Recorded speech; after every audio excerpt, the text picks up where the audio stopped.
welcome back to my channel. I'm Evelyn Linwood, a self-published fantasy author. Today I have for you some terrible writing advice that you should not ignore. Let's start with show, don't tell. Okay, this is very common advice and it comes from a sincere place and it can be helpful advice in certain situations and for certain people. Okay. Showing is wonderful. It really helps.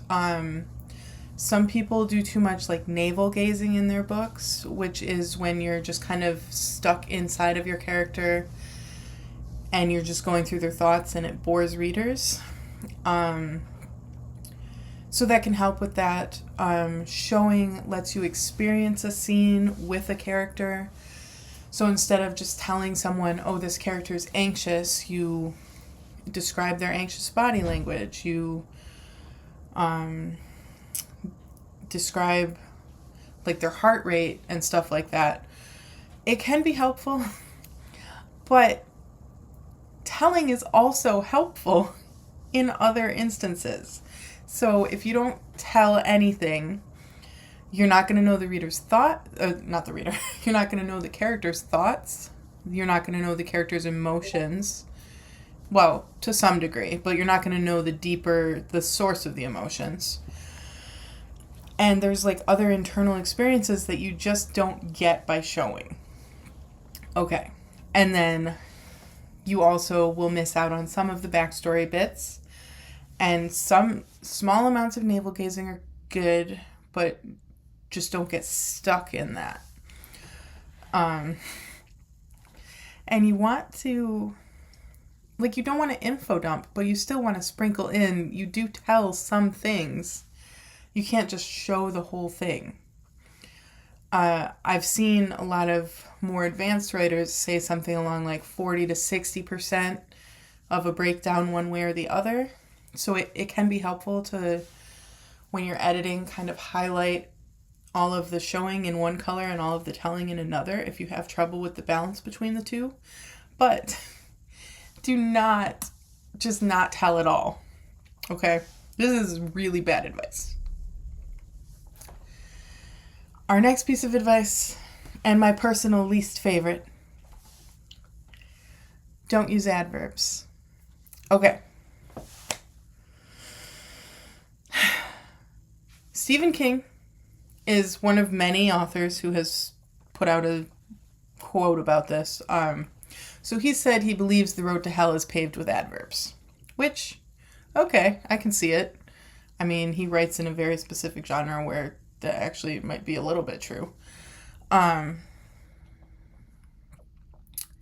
Henry James, who is in the canon of literature, you may have heard of him. He's considered one of the greatest novelists in the English language.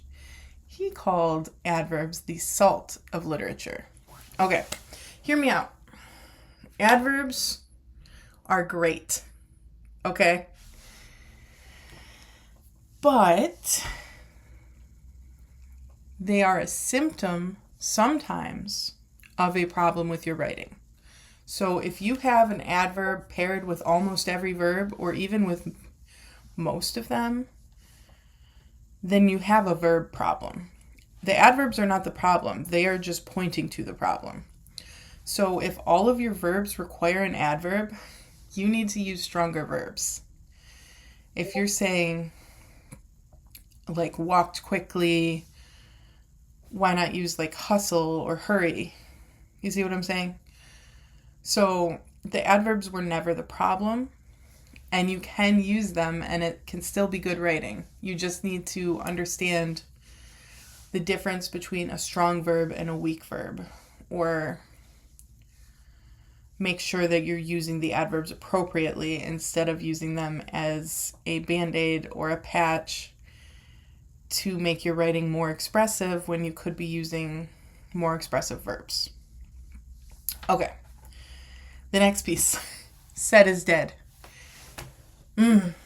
Not true. So not true. Said is an invisible word. Readers do not even notice it on the page. Said is wonderful. You say said 3 times on a page. How many readers are going to notice? 1 in 1,000. Maybe. Said is like the. Okay? I mean, not to the same degree, but it's not a word you need to be worried about. Oh, I'm using repetitive language. No. Said is such a basic word that you just don't need to worry about that. Now, said is often paired with adjectives, and when said is paired with an adjective, the issue with said is not that you're reusing the word said, it's that you're using said inappropriately. Said loudly, why not shouted? Said angrily, why not growled? You see what I'm saying? Said is a great word, but it's not very expressive. It just means you said. Okay? So said is not dead. It's just invisible. And sometimes you're looking for a word that isn't. Okay. Now we're getting out of language specific ones, and we are going into more habits. Okay? The first one is write every day. Now, this can be great advice for some people. However, it really truly depends on, is writing like a job for you? Is writing your main job? Do you want to be a professional author or writer or whatever?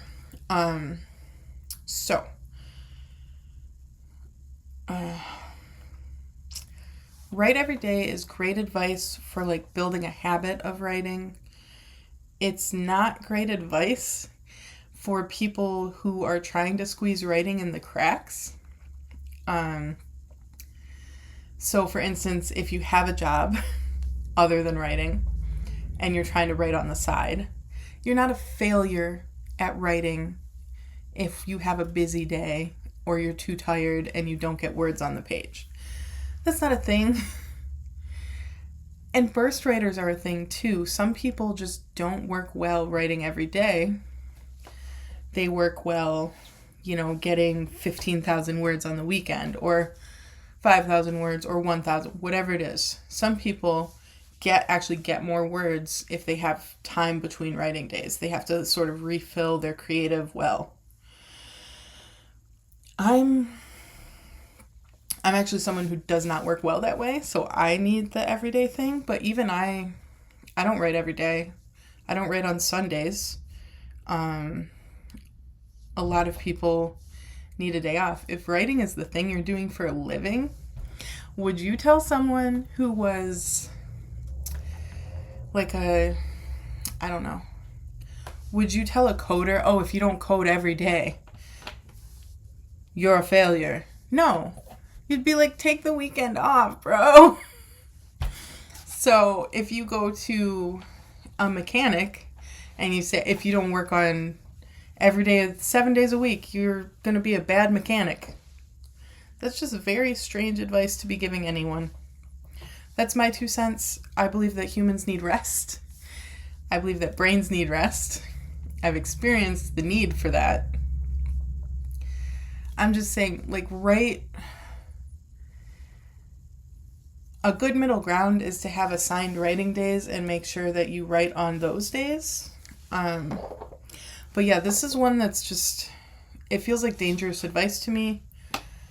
I have at times followed it, and when it was less of a professional thing for me, but it's not good. I do agree with one thing though. So write every day, if you translated it into write when it's hard, then it becomes good advice. So you don't want to give yourself permission to skip a day just because writing's hard that day. Like if you're building in rest, yes. If you're building in days off, wonderful. If you're just skipping it because it's hard that day, you're going to create a habit in yourself to to not do the work when it's hard.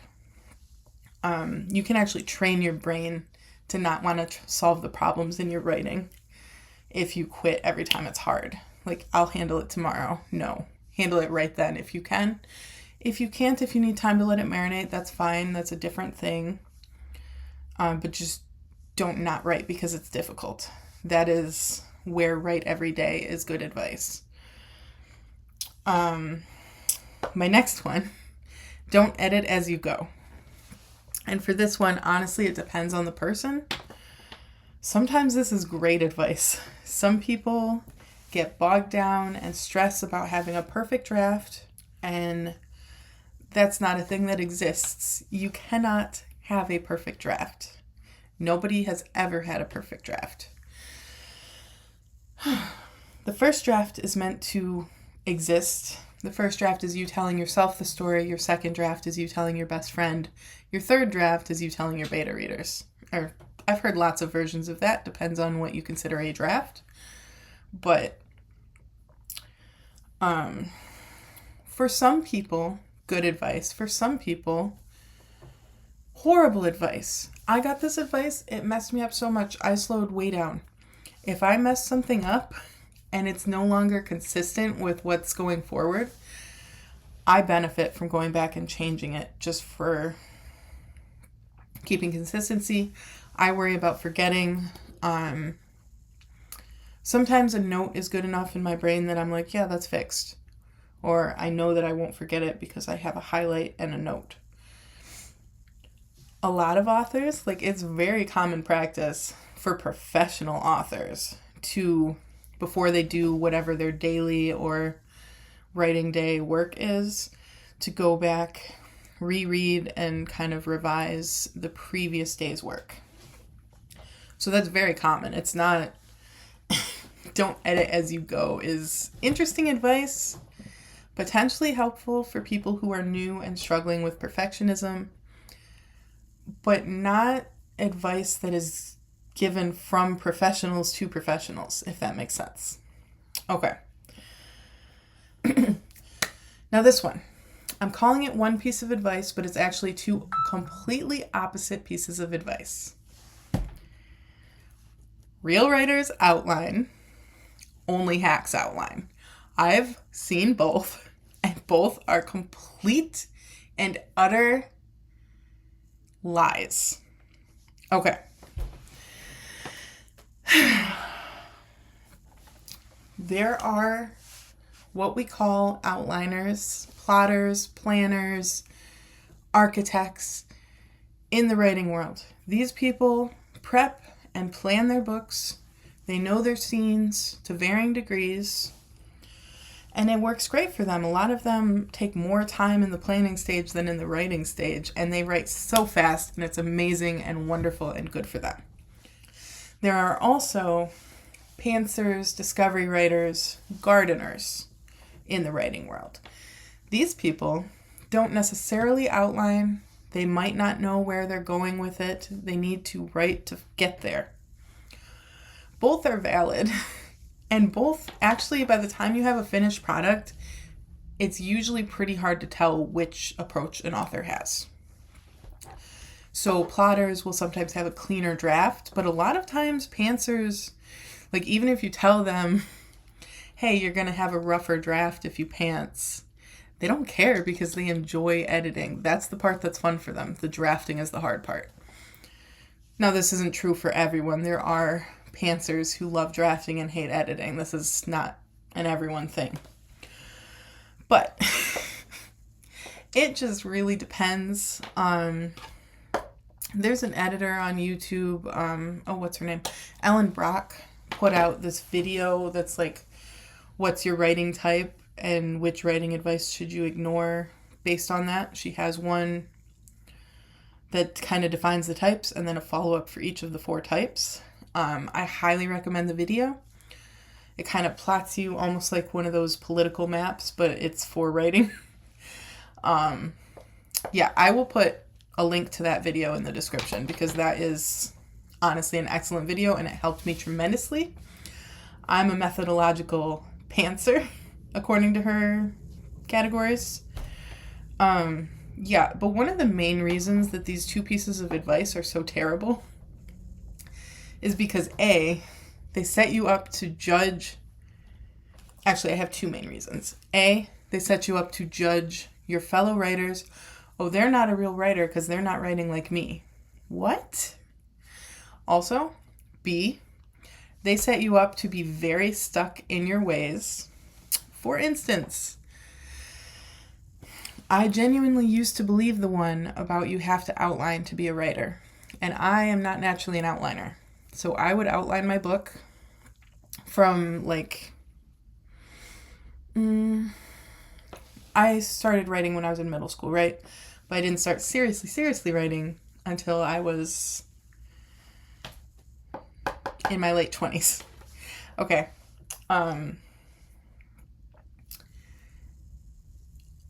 I outlined my first two book ideas so many times. And they looked completely different than what they look like now that I've actually drafted. But once I'd outline it, I didn't want to write it. Or I'd try and follow the outline and I couldn't follow the outline. I'd go off in the weeds doing something else. This is terrible advice. If you try and make a pantser plot, they're never going to finish the novel. And that's what the advice is paired with. Oh, you won't actually finish your novel if you try and pants your way to the end. This can be true for some people, but it's not generally true. Oh, you're going to have to write multiple versions of a scene. Ooh, that's fun. For me, for some pantsers, that's fun. And conversely, if you try and make an outliner pants, they're just going to be anxious and not have a fun time. And I know fun isn't always the goal, especially if you're being a professional, but you also don't want to hate every minute of it. This video is going to have lots of allergy cuts because Canada's on fire again. To my Canadian friends, I'm sorry. I really hope you're safe. Down in Michigan, we are suffering from your smoke. Okay, where was I? Yeah, I think I've covered the real writer's pants or plot. You don't want to be too stuck in your ways either, because sometimes one project will demand more planning from you than you expect it to. And if you've defined yourself as a pantser and you need to plan a little, you're like, oh no, what's going on? Oh no. Or sometimes a plotter might just have a section that they can't figure out and they need to just kind of pants their way through a scene or two. It happens. And it lets, for plotters, I think, leaving a little wiggle room for pantsing can sometimes enhance sort of the feeling that the characters are behaving naturally. And sometimes for pantsers, doing a little bit of planning can help sort of avoid the feeling that, oh, they're making this up as they go along, which we're all doing. Even the plotters, they just made it up a little bit earlier. Yeah. The other thing is, pantsers, you should go back and add some foreshadowing. We should all do that, but especially pantsers, add some foreshadowing in your next draft. So the last piece of terrible writing advice that you should not ignore: writer's block does not exist. Push through it.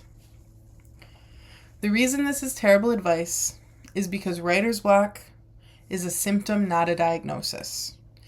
But the fact is that most of the time, what people call writer's block can be pushed through, can be defeated just with a little bit of grit and determination. Sometimes writer's block is actually just a hard writing day or a lull in inspiration. And that's fine. You can push through that. If you only wrote on days you felt inspired, most people could never be like a professional writer. However, Sometimes writer's block points to something more significant. So if you can't write, or if you're hating everything you're writing, maybe you need to take a step back. Sometimes it's anxiety. Sometimes it's project specific. So like maybe there's a plot hole in your book that you're not seeing.